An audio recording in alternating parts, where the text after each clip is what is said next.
जय सच्चिदानंद। दोनों बाहों के बीच में जो स्थान है उसे ज्ञानी जन त्रिपुटी कहते हैं। वह महाबोध का स्थान है और मंत्र पीठ भी है। उसे सदगुरु स्पर्श करते हैं। आगे चक्र दोनों बाहों वे भमरनी वच्चेनो भाग से त्या उस त्रिपुटी के स्पर्श मात्र से सोई हुई सामवी शक्ति मूलाधार से सुषुम्ना मार्ग के भीतर कंपित होने लगती है। त्रिपुटी में गुरु द्वारा हाथ के अंगुष्ठ के अग्रभाग को स्पर्श मात्र से शक्ति संचार होता है। त्रिपुटी द्वारा प्रविष्ट हुई वो शक्ति सुषुम्ना मार्ग से मूलाधार में जाकर सुप्ता कुंडलिनी को शोभित कर देती है। गुरु की शक्ति के संयोग से उसमें स्फुरण होने लगता है, जिससे वह जाग जाती है और ऊर्ध्वगमन के लिए सचेष्ट होती है। तब समझना चाहिए कि शक्तिपात पूर्ण संपन्न हुआ है। शिव की शांभवी शक्ति जब शिव से मिलने की चेष्टा करती है तब नाना प्रकार की सिद्ध सुंदर क्रियाएं साधक के शरीर में होने लगती है। तब स्वयं सिद्धा शक्ति नाना प्रकार की स्वयं मंत्र सृष्टि करने लगती है। वह शक्ति स्वयं चेतन स्वरूपिणी है और साधक का सर्वथा कल्याण करने के लिए प्रवृत्त होती है। मंत्र सृष्टि भी करने लगती है। शिष्य के अंदर कई प्रकार के मंत्र भी उद्भव होने लगते हैं। जो कभी न सुने हो ऐसा मंत्र उनके मुंह से निकलने लगता है। माँ भगवती की कृपा से ही उनके अंदर गत जन्म के जो गुण सगुण है उनको जागृत करती है। तो मंत्र भी बोलने लगते हैं, कोई चिल्लाने लगते हैं, कोई आनंद के भाव में आ जाते हैं। कई प्रकार के भाव होते हैं।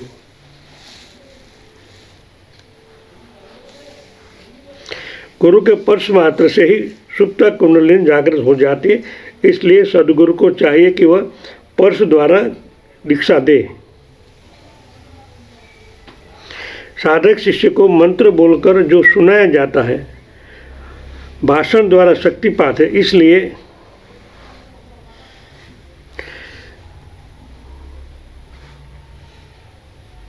शक्ति संभवित उस चैतन्य युक्त सिद्ध मंत्र का उच्चारण सदगुरु करते हैं और शिष्य के मुख से भी करवाते हैं। उससे भी शिष्य के शक्तिपात होता है।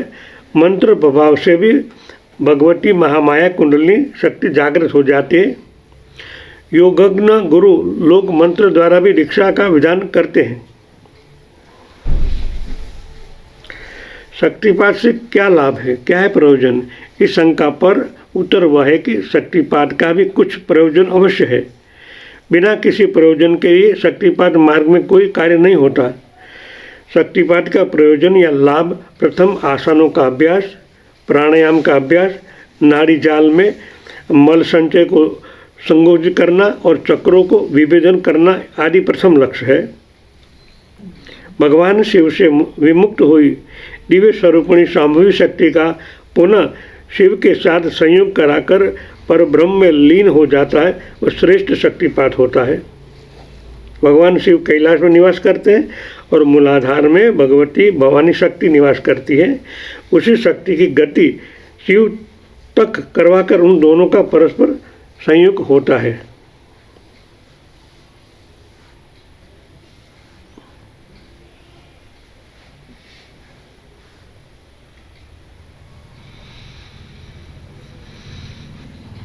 जब तक शिव अपनी शक्ति से वियुक्त है और अपनी शक्ति शिवा से नहीं मिलती तब तक सिद्धि प्राप्त नहीं होती। अतः बुद्धिमान को चाहिए कि वह उन दोनों का संगम करवा ले। सिद्धि प्राप्त करने के लिए इस शक्तिपात माने साक्षात्कार तब होता है ना जब शिव तो यहाँ है, शक्ति जब उनको मिलने जाती है तब दोनों संयोग से ही सिद्धियाँ मिलती है, परमानेंट हो जाती है। और जो सिद्धियाँ मिलती उनके हाथ में परमानेंट होती, कुछ करने की जरूरत नहीं होती। तब जो मंत्र द्वारा सिद्धि मिलती है थोड़ी भी गलती होने से गड़बड़ हो जाती है। और यहाँ ऐसा नहीं होता है, ये प्रेम संगम है। जब शिव शक्ति मिलती है तब अलग प्रकार की ऊर्जाएं फैलाने लगती है पूरी बॉडी में। तो ये अलग भाग है, राइट और लेफ्ट ये दोनों के तरंगे मिलने लगते हैं। और तरंगे मिलने से जो चक्रवात होता है आपकी बॉडी में खरबों कोसों में ये प्रवेश करता है। दोनों का संगम मिल हर जगह मिलने लगता है। पहले दो भाग में थे, ये भाग ऐसे, ये भाग ऐसे, जब मिलते हैं तो आपस में चक्रवात होने लगता है। यही प्रमुख है। आपके अंदर जो चक्रों में जो भी सिद्धियां पड़ी है वहाँ भी वही होता। चक्र का मतलब मिलना, गुजराती में ताणा ने वाणा कहिए, आपस में टकराय અને ટકરાને જે જ્યાં જંકશન બને એને ચક્ર કહેવાય ને ત્યાંથી પછી ગોળ ફર્યા કરે। કોઈ આમ ફરે, આપણે ધ્યાન કરે ને, કોઈ આમ ક્લોકવાઇઝ કોઈ એન્ટી ક્લોકવાઇઝ, એ એકબીજાને મળે છે અને પછી ઉદોગમી થાય। અને એ જંકશનમાં જે કંઈ છે તેને છે અને ત્યાં સ્થિરતા, वहाँ स्थिरता आने से जो सिद्धि है वो प्रकट होती है और वो लाभ जहाँ मिलन होता, जिसके बॉडी में होता, उनको मिलता है। इसको गहराई से समझना पड़ता है। फिर उनमें विद्युत उनका दूसरा और तीसरा स्टेप है, तब हम उनको भी लेंगे। राम शर्मा जी ने विद्युत के ऊपर बहुत लिखा है और राधा बहन अभी जो कर रही है वो बाहरी जगत के तरंगों को इकट्ठी कर रही है। अभी उनकी बॉडी में दो भाग को एक करना पड़ता है, तभी ये सिद्धि प्राप्त होती है। अब थोड़ा उनको अटकाव है, उनको समझना पड़ता है। जहाँ तक तरंग शिव शक्ति के नहीं मिलेंगे वहाँ तक नहीं होगा, उनको मूलाधार से ही उठाना पड़ता है। जब वो करते तब मैं देखता हूँ तो मेरा लगता है कि अभी थोड़ा अटकाव उनके अंदर है। इसलिए अभी विद्युत के जिस तरह से हम कहो ना, घड़ियाल की रिद्धि ऊँधी फिरानी हो तो इस संगम के बिना नहीं होगा। इसलिए हमारे तंत्र शास्त्र में ये सब विधान होते हैं। हम शुद्ध शक्तिपात वाले हैं, ये थोड़ा प्रॉब्लम होता है।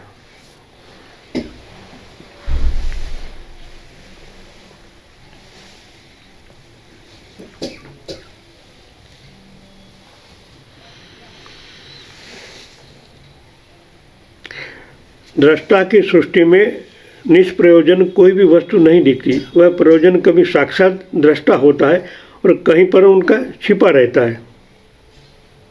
शास्त्रों में कहा गया है कि प्रयोजन के बिना कोई मूर्ख से भी मूर्ख व्यक्ति भी किसी कार्य में प्रवृत्त नहीं होता। लाभ क्या है?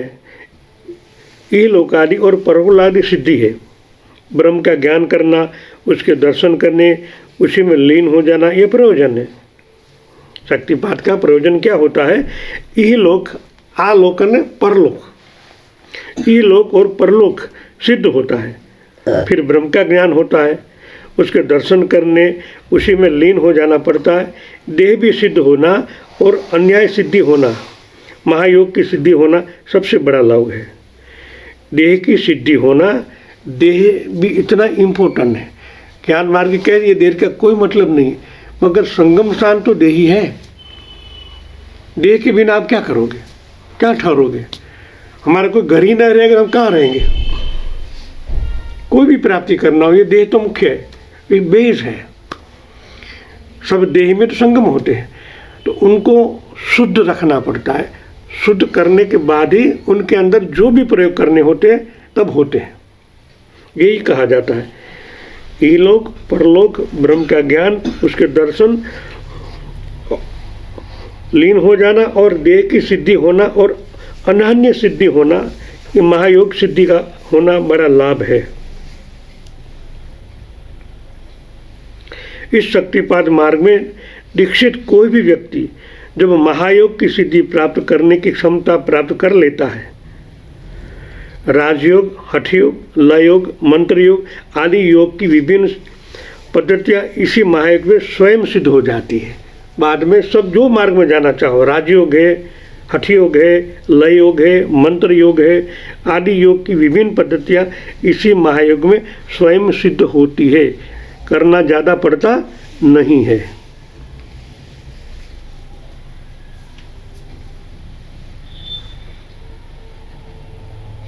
परमानंद की प्राप्ति होना, पर तत्व की सुखानुभूति होना और उसी में अवस्थित होना, यही शक्तिपात का अर्थ लाभ है।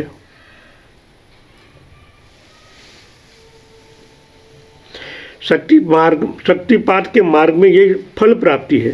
इसलिए सर्व प्रकार के प्रयत्नों द्वारा शक्तिपात दीक्षा की इच्छा करना चाहिए। शक्ति की जागृत होने पर चक्र भेदन की योग्यता प्राप्त होती है। जब शक्ति जागृत होती है तब उसमें चक्र भेदन की योग्यता आ जाती है और शक्ति प्रबलतम होकर क्रियावंती होती है। प्रश्न है कि जो भेदन योग्यता बताई गई है उसमें तब क्या होता है। इस पर कहते हैं कि जब तक मार्ग निःशुद्ध रहता है तब तक शक्ति में गति नहीं आती, निरुद्ध रहता है तब तक शक्ति में गति नहीं आती। चक्रों का भेदन शक्ति द्वारा किस प्रकार होता है, मल का नाश किस प्रकार होता है और शक्ति गतिमत्ता कैसे प्राप्त करती है, मंगलमयी माँ ये सब मुझे बताओ। और शक्ति किसका भेदन करती है, किसका मल अपसरण करती है और किस प्रकार ऊपर चढ़ती है और इन सब का क्या कारण है।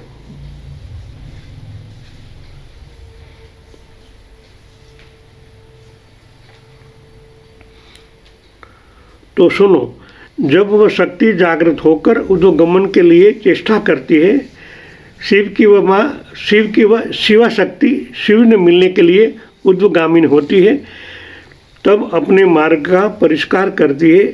मार्ग की रुकावटों का हटाकर वह शिव तक पहुंचने में समर्थ होती है।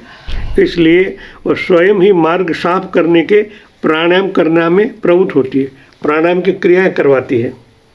आप पहले से शुद्ध हो जाते तो सीढ़ी चढ़ जाती है, वरना वो सीढ़ी नहीं जाती। प्राणायाम करवा के शोधन कर दी खराब मल को सब।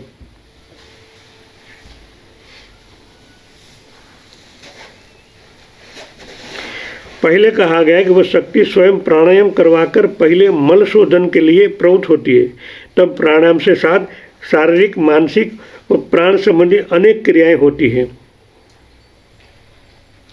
निरंतर प्राणायाम करवाने की चेष्टा करवाती है।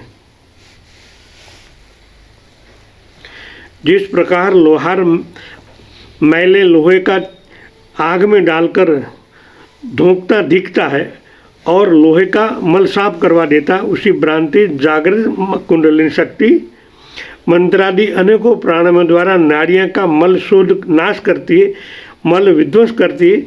बाद में कुंडलिनी शक्ति सर्वत्र सुगम हो जाती है। ये सत्य है। समस्त शक्तियाँ की स्थिति का कारणभूत मूलाधार चक्र आधार स्वरूप है। उसी पेट में सभी शक्तियाँ निरुद्ध रहती है और छिपी रहती है। सब शक्तियाँ तो मूलाधार में ही है, ऐसा कहा जाता है।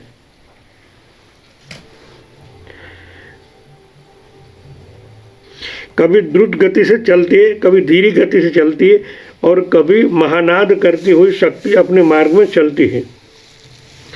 कामपीठ के अनंतर मूलाधार में संस्थित हुई शक्ति पृथ्वी तत्व जय करने में पित्त वर्ण की दिखती है।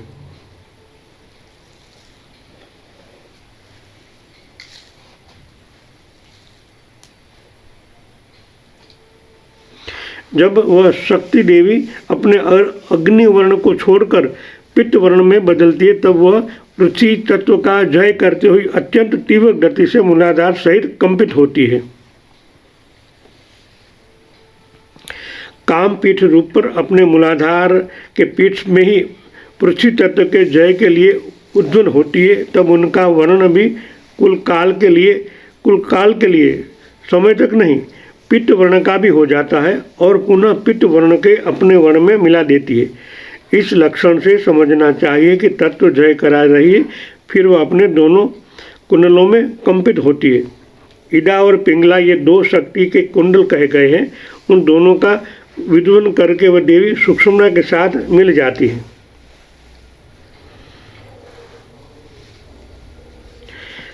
हाँ, तो આપણે બધું જાણીએ છીએ।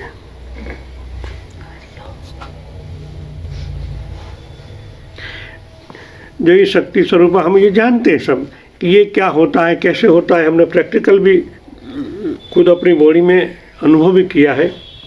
वहाँ तक हम रुकते हैं। जय सच्चिदानंद।